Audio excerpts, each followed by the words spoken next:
안녕하세요 여러분, 논팽이 노무사 TV입니다. 이번 영상은 지난 시간에 이어가지고 포괄임금제에서 유형에 대해서 설명드리는 영상입니다. 포괄임금 계약이 유효한 계약이냐 여부는 법원에서 여러가지 판단을 한 사례가 있어가지고요, 그러한 사례들 위주로 설명을 드리고자 합니다.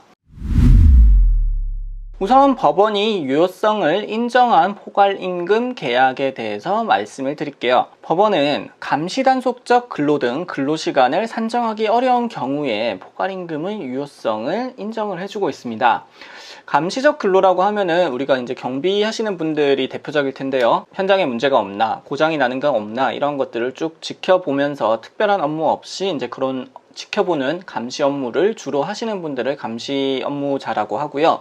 단속적 업무자라고 하면은 업무가 이렇게 항상 이어지는 것이 아니고 간헐적으로 발생한 업무를 감시단속적 근로자라고 합니다. 시작 시간과 끝 시간만 봤었을 때는 굉장히 오랜 시간 일을 한다라고 해도 실질적인 근로를 제공하는 부분은 적고, 그리고 그 부분을 정확하게 산정하기 어렵다라는 취지 때문에 감시단속적 근로에 대해서는 포괄임금제의 유효성을 인정을 하고 있습니다.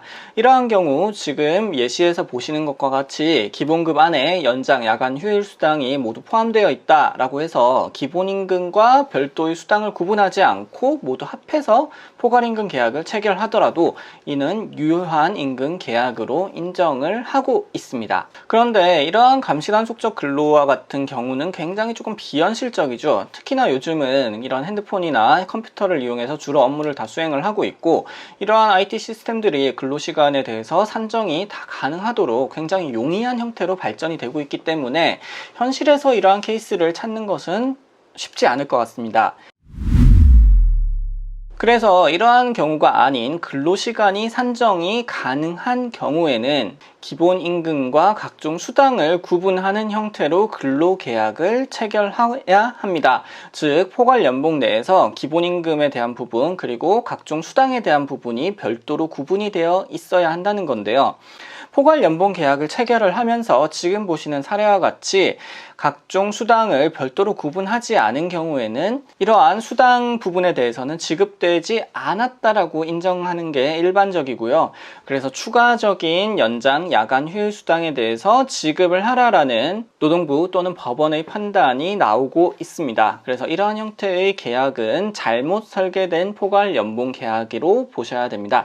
만약에 여러분들의 연봉계약서가 이런 형태로 짜여져 있다라고 하면은 추가적인 수당을 더 받으실 수 있기 때문에 노동부 또는 법원에 소송을 제기하는 형태로 여러 가지 구제를 받으실 수 있게 됩니다. 두 번째 보시는 사례 같은 경우에는 IT 업계 또는 현재의 대부분의 기업들이 일반적으로 사용하는 포괄연봉 계약 으로 보시면 될 것 같습니다.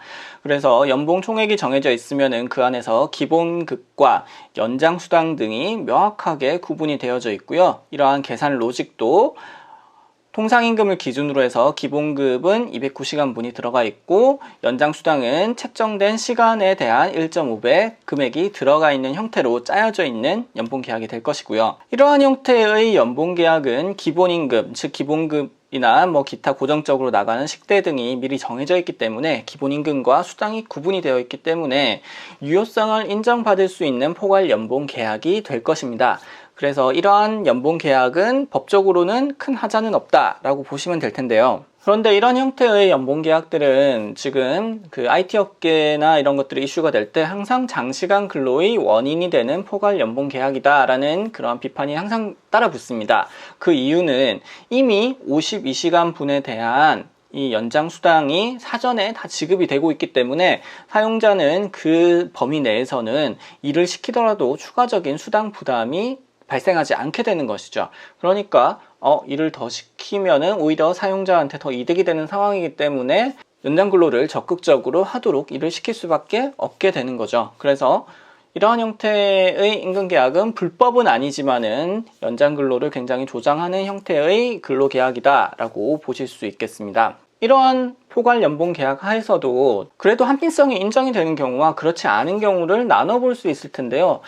예컨대 식당같이 영업시간이 딱 정해져 있어가지고 그 영업시간에는 무조건 일을 해야 된다. 그래서 영업시간이 하루에 10시간씩 주 5일을 하도록 되어 있다라고 하면은 40시간은 소정 근로가 될 것이고 나머지 10시간은 연장 근로가 될 것이기 때문에 당연히 그 부분에 대해 가지고는 포함을 해서 연봉을 책정할 수 있겠죠. 그래서 그러한 경우에는 실제 연봉에 그렇게 책정이 되어 있고 실제로 그만큼 일을 하니까 이러한 수당의 지급에 대해 가지고 어떤 법적인 문제나 그런 것들이 발생할 가능성은 굉장히 낮은데요.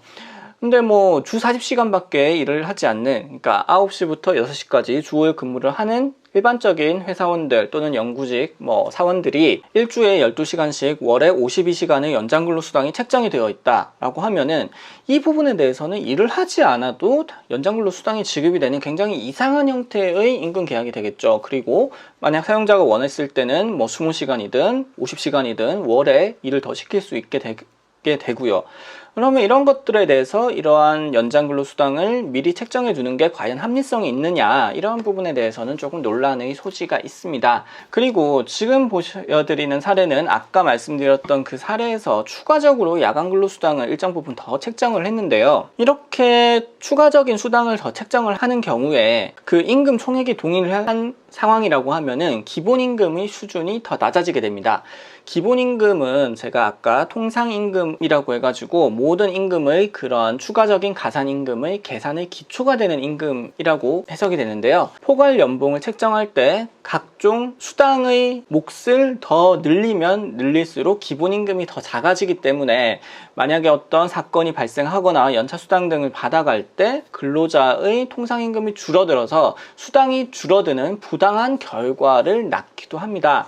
그래서 이러한 포괄임금제 계약이 범위가 넓어지면 넓어질수록 근로자한테 더 불리하게 되는 계약이고 사용자들은 그런 것들에 대한 유인을 받을 수밖에 없다라는 게 아이러니한 상황이라고 말씀을 드릴 수 있겠습니다. 자, 그래서 오늘 포괄임금제의 유형에 대해 가지고 몇 가지 말씀을 드렸는데요. 정리해서 다시 말씀을 드리면은 감시단속적 근로와 같이 근로시간을 산정할 수 없는 경우에는 각종 수당을 나눠두지 않고 통으로 지급을 하더라도 유효한 포괄임금 계약이다. 하지만 그렇지 않은 경우에는 기본임금과 연장 야간 수당은 분리를 해서 책정을 하는 게 맞다. 그런데 이러한 경우에도 그런 책정 근거가 있고 실제로 근무를 하는 경우에는 아무런 문제가 없겠지만은 실제로 하지 않는 근로에 대해서 미리 사전적으로 지급하는 것들은 약간의 문제의 소지는 있다라는 점을 기억하시면 좋을 것 같습니다. 자, 오늘 영상 여기서 마치도록 하고요. 여러분들이 겪은 포괄임금제에 대한 다양한 사례들 혹은 궁금하신 사항들이 있으면은 같이 댓글로서 이야기를 해보면 좋을 것 같습니다. 오늘 영상 여기서 마치겠습니다. 감사합니다.